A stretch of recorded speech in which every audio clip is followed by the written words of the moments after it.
République démocratique du Congo, actualité politique sur l'ensemble du territoire national.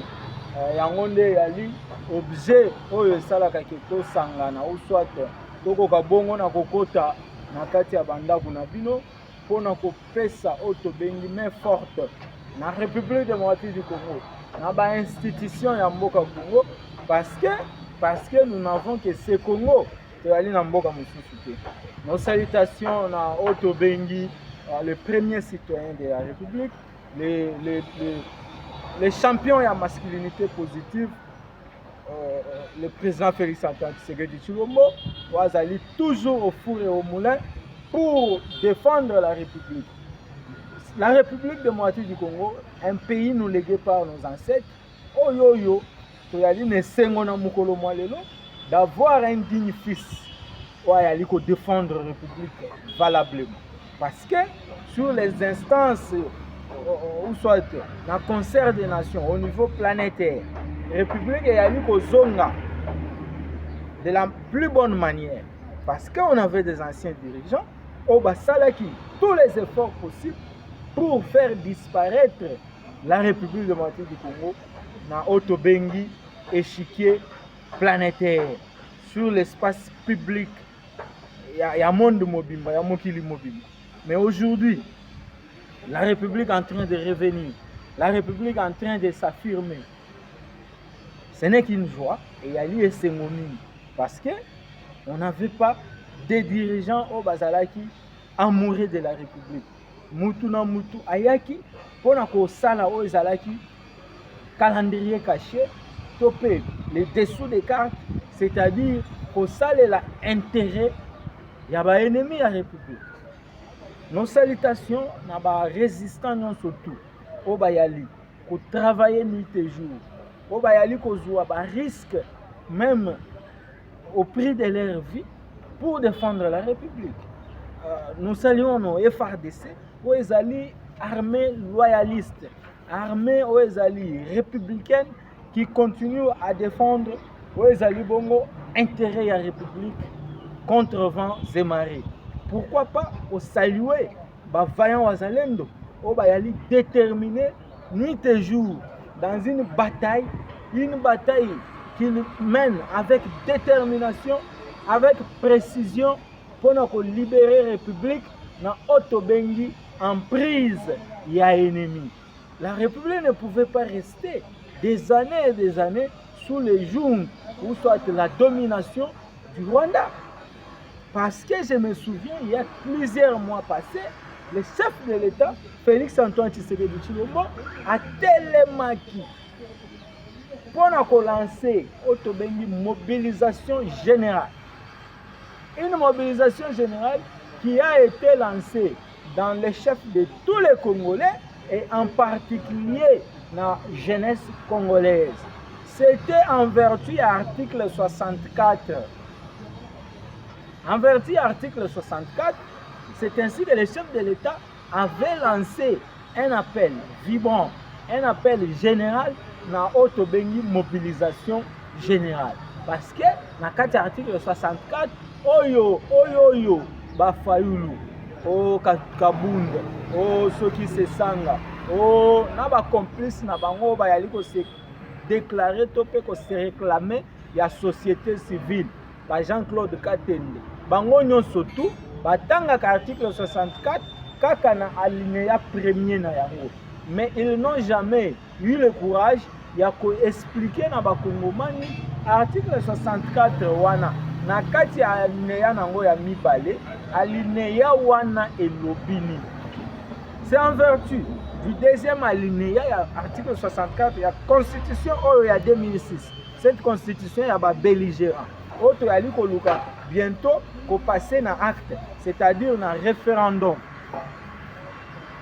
Référendum en vertu de l'article 5 de la Constitution. Oyo epesi na population congolaise, peuple congolais, la primauté dans la prise de décision. C'est-à-dire quoi? La primauté décisionnelle revient au peuple lui seul. Personne ne peut choisir pour le peuple ce qui n'est pas dans l'intérêt du peuple. ce qui n'est pas dans la volonté ou le consentement du peuple congolais. Tant que le peuple est souverain premier, c'est à ce même peuple qu'il a décidé dans l'avenir, c'est à ce même peuple qu'il a pona. Quelles sont les lois? Mibeko nini oyo et ko régir fonctionnement de la République. Ça c'est l'article 5. Il y a constitution où il y a belligérant. Nul n'a le devoir ni le droit, il y a qu'à interdire peuple où il y a souverain, il y a qu'à exercer ma prérogative en tant que souverain.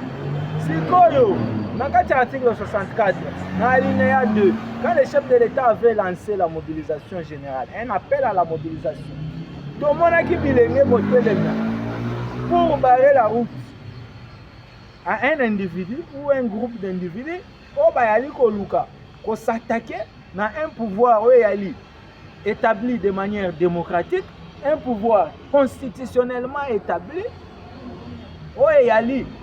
pas un pouvoir pris par le coup de force ni par une rébellion, un pouvoir au bisomoro toponaki, parce que vote ya la kasekele, mutu na mutu a voté na ndenge na ye. Et après le décompte, to réaliser que ba Congomani ebele pour la plus grande partie to décida que to paie sa chance Nandeko Félix Antoine Tshisekedi Tshilombo, quoi qu'il n'était pas le seul candidat, bazalaki ba candidat ebele, mais biso ba Congomani to préféra qui ye azala bongo se na ebonga wana. Et en vertu de cet article, mobilisation générale ezalaki de tomonaki même ba wazalendo kosala lisangana ya bango ya ba wazalendo o bayali ba défenseur ya république. Et ici on ne vient pas parler des individus. Nous venons parler de la République. La res publica, oui, elle est très supérieure par rapport à l'intérêt nabiso otobengi, intérêt partisan, intérêt individuel ou intérêt égoïste. Si qu'on a un moment ya boui, pendant que tout un peuple est dans la joie, dans une liesse qui ne dit pas son nom, par rapport il y a exploit Oyo tosali 52 ans plus tard. Si les Congolais tozalaki na bolingo ya République, en ce moment, il fallait biso ban soto zala na sima ya Léopard. En ce moment, il fallait biso ban soto zala na sima ya tata mokonzi ya ekolo, Félix Antoine Tshisekedi Tshilombo.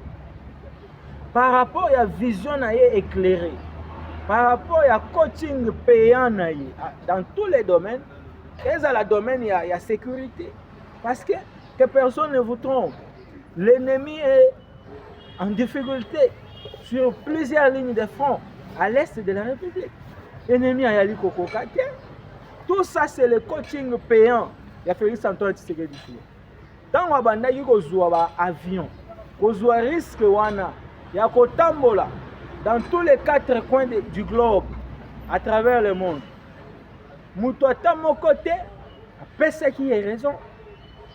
Tout ça qui est raison. Tu vas condamner à tort. Pourquoi il y a des gens pour à tout moment? Pourquoi il y a des gens qui sont à l'État pour un voyage? Les lots voyage et PCBSO. L'ennemi n'arrive pas à tenir les coups. Massissi Yangowan, l'ennemi n'arrive pas à tenir les coups. Si quand les sanga ya ba ennemi ya République, les sanga ya ba frustré, les sanga ya ba ancien rebelle, les sanga ya ba ventriote, ba to ba yali ko bundela mabumu na bango. Entre autres, topé entre parenthèses, C64, un conglomérat, il y a ba comédien, ba metteur en scène, ba artiste, ba chanteur. Donc, ba youtubeur, ba sangani, ba sali conglomérat, ba bengi yango C64. Mais bango moko ba yali ko péché contre les mêmes articles na alinéa na yango ya mibale. J'ai toujours été clair par rapport à l'explication de l'article 64. Mais maintenant, Bosangani, pour nous bundisa un pouvoir qui a été établi selon la Constitution, selon volonté de la Constitution. Nous avons un PGR près la Cour de cassation, par exemple, même les PGR près la Cour constitutionnelle, il y a qu'à se saisir dans l'affaire et établir des responsabilités de manière que chacun soit puni à la hauteur, il y a un forfait. J'ai toujours demandé ça. Parce que dans une république qui se veut démocratique, il n'y a pas de citoyens au-dessus de la loi. Égalité que parce qu'on s'autoproclamait opposant, qu'on commis un statut spécial devant la loi par rapport à Bakongomani Moussous. Non. Tout le monde n'est égal.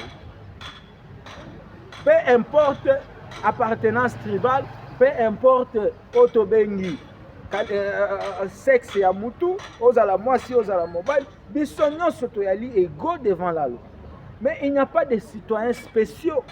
Au bakolobake, lokola bango bayali entre guillemets opposants et ils deviennent des intouchables. Non, ngana yebi wana. Ngabalaki sanga bongo. Ngabalaki sanga ke mibeko ezalaka na caractère impersonnel. C'est-à-dire ekomamaka pona mutu nyonso. Mais namoni babavure ebele na kati ya C64. Namoni babavure eleki trop. Félicitations à ministre de la Justice parce que monaki auti ko mukanda ko signé pe yango pote ba oyo ba yali ko se réclamer ba leader ya opposition. En vérité, je vous l'ai dit. Ba yali ba leader ya opposition. Ce sont les leaders ya ba réseaux sociaux. Et ces leaders des réseaux sociaux qui ont prétendu kobungisa quelques partisans na bango na mukolo ya sit-in. Voilà, le ministre de la garde des Sceaux a été clair dans sa correspondance adressée na ba leader ya ba réseaux sociaux pour bakoka bongo na ko déterminer dans quel hôpital ba blessé na bango na oya mukolo ya sit-in. Dans quel hôpital ils ont été acheminés? Ceux qui vont dans quelle morgue ou quelle structure sanitaire? Tout ça, ça doit être précisé. Leur nom, leur identité complète, nombre exact, il y a des blessés, des morts présumés. Et surtout, ils doivent être localisés. Parce que nous sommes dans un état de droit. Si ces allégations s'avèrent vraies, l'État congolais doit prendre en charge les funérailles, les soins de santé et consorts. Donc, bref, il y a des gens qui en réalité présument être des leaders, mais on est leader na banzela. Il faut avoir la capacité à mobiliser pour nous comme leader et non pour s'autoproclamer à partir d'un salon ou de sa chambre à coucher, aller aux 8 téléphones, au publier dans les réseaux sociaux, quelques 500 personnes balandio, aller directement au comité leader. Mais non, les choses ne devraient pas se passer comme ça. Et nous sommes clairs sur ces points. Champion et masculinité positive, coup de chapeau pour nos exploits. Parce que nous sommes toujours dans les exploits. Voilà pourquoi je comprends pourquoi champion en masculinité positive à l'Obaki, les ténèbres ne régneront plus éternellement dans la République démocratique du Congo. Parce que la République est en train d'enregistrer des exploits nuit et jour. Kuna ba léopard va saluer exploit 52 ans plus tard. Pour nous, c'est une victoire. Parce que tant que nous avons grave aux maîtriser Portugal, personne ne nous donnait raison. Et tant que nous sommes sur l'RDG, et bien nous avons condamné à la 6e minute. Tant que nous avons et nous avons positif. Et sur ce, nous allons saluer quelques cadres à parti.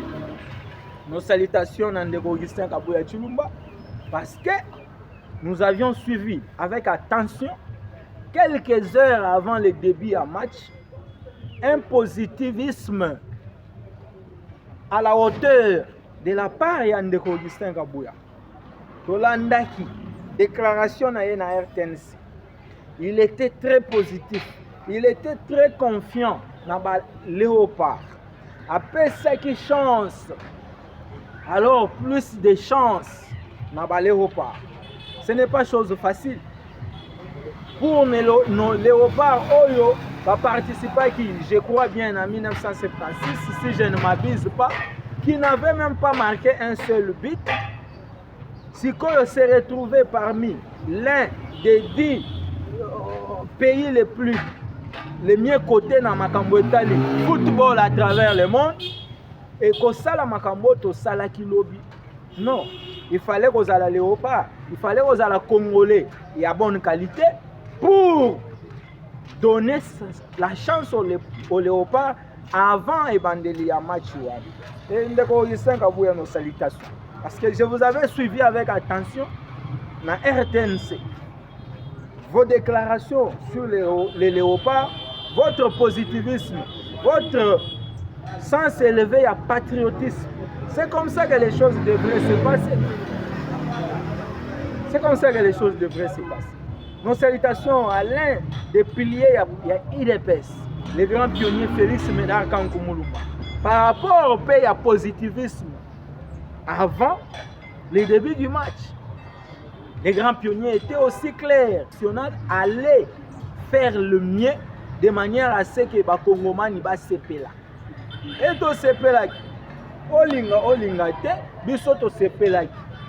Bisoto lobaki pona biso ezalaki victoire. Yo soyo monique bisoto échouaki etali. D'après tout, on est dans un pays démocratique. Pona ngai lobinga na gagnaki. Voilà, moi je suis dans la joie.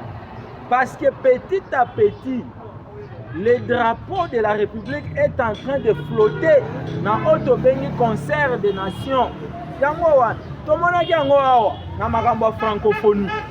Tomonaki yango. Toutes les caméras du monde entier étaient braquées dans la République démocratique du Congo à l'époque il y a francophonie. Et ça là qui fierté à la République. Et ça là qui fierté à cause de la Congomanie. Et l'OBP dans Houston, nous étions dans la joie. Mais les ennemis de la République, ils ont instrumentalisé certains Congolais de mauvaise qualité. Parce qu'un Congolais de bonne qualité, en ce moment, ne peut pas parler du mal contre le chef de l'État. Il fallait attendre l'IDPS au pouvoir, il fallait attendre le régime actuel, le régime de l'IDPS, le régime Tshisekedi, pour voir les léopards revenir sur l'échiquier planétaire et faire la joie de tout un peuple, la joie de plus de 80 millions de Congolais. Sikoyo, ba ennemi à la République, va changer langage. Ba komi oh non, aimer la République n'est pas seulement pour un avion, pour dépenser Misolo Belé, pour qu'il y ait dans Houston, pour soutenir les léopards. Mais ça c'est la folie. Ça c'est la folie. Un pays comme la République démocratique du Congo, pour prendre un avion, et à l'avion présidentiel, pour accompagner les léopards dans Houston, ça devient un problème. Ça devient un sujet de débat.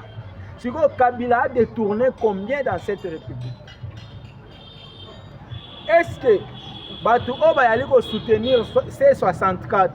Ils peuvent nous dire c'est quoi la magie que la GECAMINE, la Générale de Carrière et des Mines, où ils allaient représenter l'État congolais dans les secteurs miniers ya Katanga, les grands Katanga.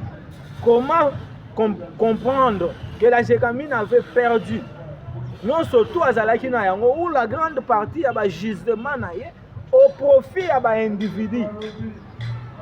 Sikoyo, un nationaliste, le Félix Antoine Tshisekedi Tshilombo, on a allé pour saluer parce que il a été bien clair. Akendaki na Houston pour appeler Salou Pemba dans l'équipe nationale et il n'a participé qu'à ce seul match. Selon ses mots, bientôt il rentre au pays pour gérer les affaires et la République. Et les léopards font partie de la République démocratique du Congo. Les léopards réalisent signe à unité. ya bakongomani nyonso ozala ya opposition ya société civile oh boye boye. Mais nous nous retrouvons tous avec une même coloration na kati ya léopard. Donc nous devons grandir. Il faut tokola bakongomani tokola to réfléchir lokola mikolo, parce que ceux qui tobandi ko détailler malembe combien de milliards de dollars ont été détournés dans cette république pendant 18 ans. Nandimite ke tokosilisa ko détailler ba makambo wana, c'est trop, c'est embêtant même. Et ali ko ça la passe voir des individus kozala na ba milliards de dollars pendant que république ezalaki détruit davantage toutes les sociétés à l'état ezalaki privatisé. Et ngana yebi napesaka ndakisa wana tout moment babomaki jekamine kuna na Katanga pona ko remplacer yango na MCK. MCK c'est une entreprise minière ya criminel financier otobengi na kombo ya Katumbi. MCK est propriété privée na ye, et c'est MCK et d'autres mining entreprises minières bangonde babanda ko exploiter l'importante quantité ya cobalt pe ya cuivre à l'époque na kati ya Grand Katanga. Et Akuna Matata, une société parallèle qui avait été créée pour remplacer SNCC. Nous sommes aussi toloba yango autant de fois. Si ko lelo nationaliste a yebisi bino ke tozalaki distrait, ennemi a côté la kibiso, ennemi a cheba mbwana ye, mbwana ye o akokaki bongo na ko contrôler, ko télécommander pendant 18 ans. Mais c'est une vérité. Et il y a une vérité, et il y a le solo moyen to salela yango débat et réalité. To ko sala débat pourquoi? Et il y a le lokola postulat. Ba salela yango débat eza bongo ndenge ezali wana eza bongo. Yo ko sala débat pourquoi? Qui ne sait pas que pendant 18 ans ba tchela kibiso quelqu'un qui agissait au Congo, mais les décisions qu'il prenait et bandai ko uta na Rwanda nani ayebaki. Donc tokoki ko benga ye marionnette.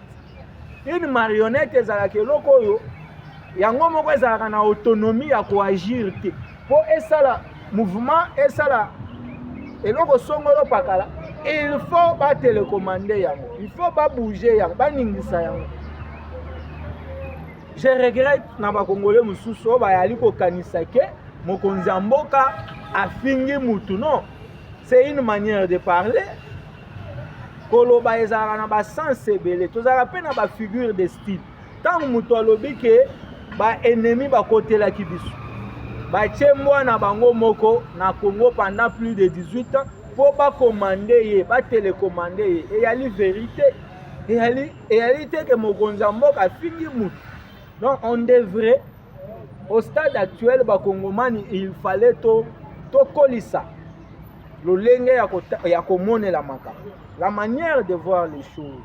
Nous devrions grandir. Voilà. On a conseil surtout et principalement Nabiso Bilengi. Alors, nous saluons tous les efforts qui avaient été faits jusqu'à ce que Toye Kokoma place Tokomine à niveau mondial. Il y a un travail qui a été fait par les hommes et des femmes. Bayali et Belé. Quoique Totangi Kaka Mokonzamboka, mais derrière lui, il y a tout un nombre impressionnant. Il y a des bosseurs, il y a l'équipe technique, il y a niveau du ministère, il y a sport. Et tout le monde a contribué de manière à ce que Bissoban Solobi sur l'ensemble du territoire national. Et ce qui nous a plus intrigué, et l'Okoyo est marqué Bissomingi, et Yali, ko sepe la bandeko obayali na Goma, bandeko obayali na Bukavu. Façon ba sepe la ki na mokolo ya lobby. Non. J'ai compris hier que le Congo sera un et indivisible. Tant on a moni, ba sene ya ba lies, ba bisengo onga na monaki. Na bilongi ya ba Kongomani ya Goma, ya Masisi, ya Ruchuru. ça a été une révélation pour moi, pour affirmer les sous que les 2 345 000 quelques kilomètres carrés, il y a territoire national. Et Kotika n'a jamais cédé. On ne va pas céder. Et voilà pourquoi tu as déjà mobilisé pour un référendum. Parce que nous cherchons le référendum pour changer la constitution. Mais pour changer la constitution, il n'y a nullement l'idée de Kolobake. Tu sais que Diatika la libéra dans le pouvoir. Non. Tu sais que c'est un humain. Félix Ayali Moutuloko la Bissobans. Il a une mission à accomplir. Et après sa mission, Akotika. Moutou Akotika la libéra dans le monde réalité. Mais il faut permettre nan. Toko kisana une mission oyo. Ya kopesa bisengo na bakongomani. Ndenge topesa ki yango na mokolo alobi. Mabe ya liwa. Mais nous mettons en garde contre tous les politiciens de Pakoti. Oh ba yali ko kanisa ke bako manipuler biso bilenge. Non. Moi je dis souvent qu'il faut préparer la jeunesse pour l'avenir. Mais la jeunesse doit être préparée pour aujourd'hui et pour demain. Parce que tant bango ba yali ko violer article 25, article 26 de la constitution. Oyo et permettre ba marche, ba rassemblement, mais avec des conditions. Entre autres, okoki ko pesa mutu misolote pour participer dans une marche populaire, par exemple. Une marche populaire, il faut être à la pacifique. Et okoki jamais kozala accompagné na ba arme blanche, na ba biloko amabe. Mais c'est soi-disant soldats ya peuple, c'est soi-disant défenseurs de la population. Bango moko bayali ko violer ba disposition constitutionnelle oyo na uti ko évoquer. Botanga bien article 25. Botanga malamu article 26 et vous repensez a raison. Minembwe est déjà congolais. Minembwe centre congolais, Massissi congolais. Donc toyali ko kende de victoire en victoire. Coup de chapeau na FRDC pour na musala malamu. Coup de chapeau na ba waza, les waza love, les waza chou, les waza mayonnaise. Parce que vous défendez la République. Nous, on n'a pas un autre pays à part la République démocratique du Congo. Ceux qui est indi les longana okende wapi. Ceux qui liwa na kozala kaka. Et je dois me réjouir. Il faut nazala nesengo. Quand on a yali komona ba compatriotes ba yali ko mouiller les maillots. Et musale salemi na secteur ya défense ya ko sakanate. Il y a eu un travail bien ficelé, un travail bien précis. Oyo esali ke to koma na ba victoire auto yali ko enregistrer na niveau ya auto bengi ligne de front. Parce que to kanisa ki ke Minembwe ekotika la libela na maboko ya ba onga na benga ka ba incirconcis ya M23 AFC RDF. Mais lelo ba incirconcis o ya Paul Kagame ba yali lisusu kokokate. Et je comprends pourquoi baloba que RDC yali eloko ya makasi. La République est en train de s'affirmer. Et c'est une joie. Si koyo na ba réalisation ya bo. Mutu o yali ko libérer jour après jour. République na domination ya Rwanda, République na domination ya Paul Kagame, oyo tomoni. Même certains mercenaires ya ba Mindele, certains ont été capturés. Coup de chapeau pour le professionnalisme. Il y a la force na biso ya défense et sécurité. Certains mercenaires capturés, mais alors ba misusu o bakufaki to uti même ko apprendre que ba corps na bango et uti kozala bongo na kozala rapatrier dans leur pays respectif via Kigali koleka na nzela ya Rwanda. Et c'est un coup fort auto-pesi, auto-infligé na ba ennemi ya République. Bana Goma, bana Masisi, bana Ruchuru, bana Nyiragongo, bana Bweremane, bana Kale, bana ya partout bipai ennemi a tchaki terreur, a imposé qui violence na violation.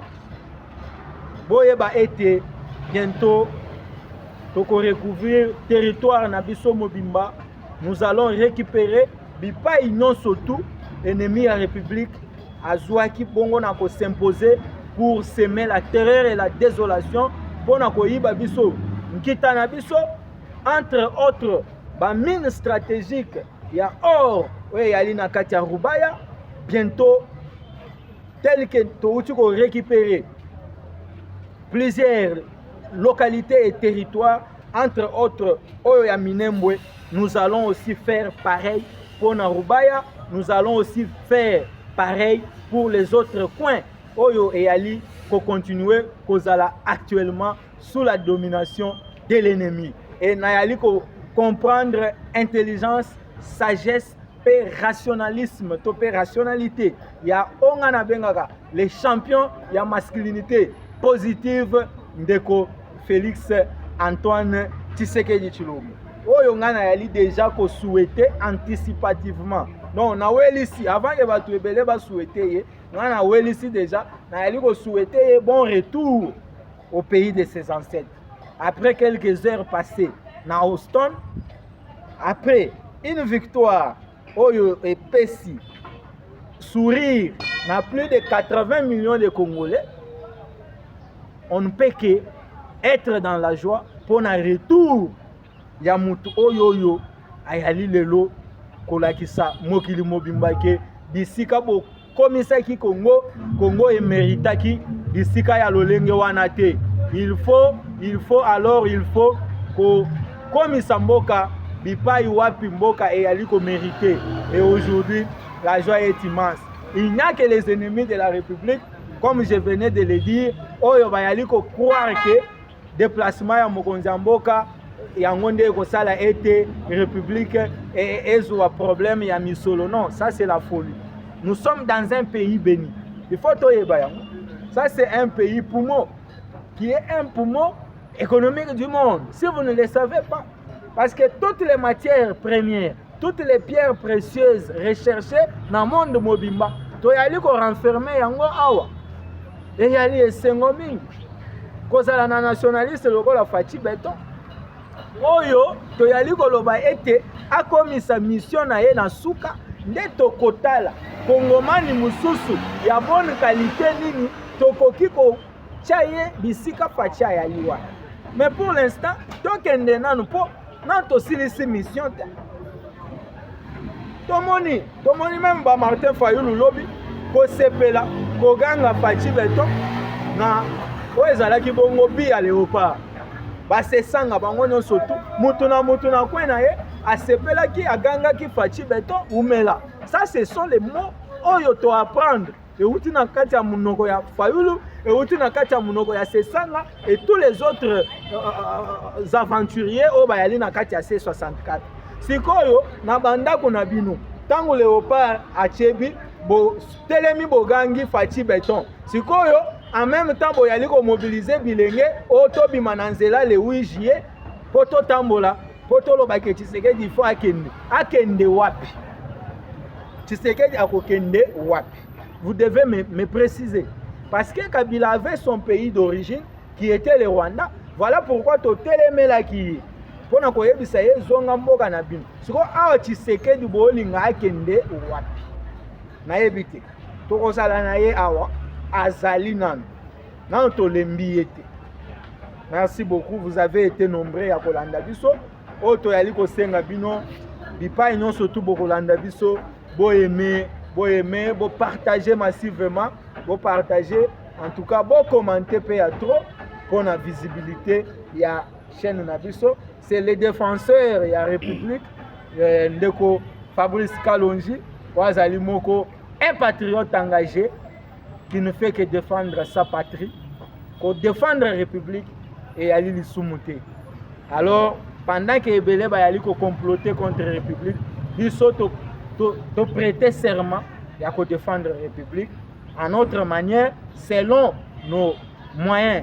Il y a mouké, mais nous faisons les efforts pour la défense de la République. Merci beaucoup. Partagez massivement, aimez, likez, commentez pour plus de visibilité. Il y a chaîne Nabiso.